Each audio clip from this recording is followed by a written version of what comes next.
Что бы я связала крючком, если бы у меня была дочка? Давайте посмотрим. В первую очередь, конечно, различные аксессуары для волос. Вяжутся они очень просто и быстро, и их бесконечное количество вариантов.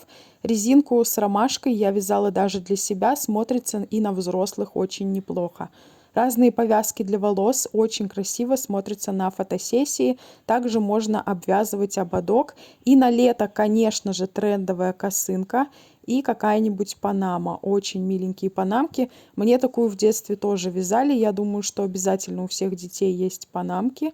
Мне нравятся также разные сумочки, тоже быстро и просто вяжется. Есть классические варианты в форме фруктов, овощей и всяких животных. Также мне нравится, как смотрятся на девочках вот такие топы. По-моему, очень симпатично. И, конечно же, сарафаны и платьишки тоже мне очень нравятся. Вязали ли вы что-то своим детям? Пишите.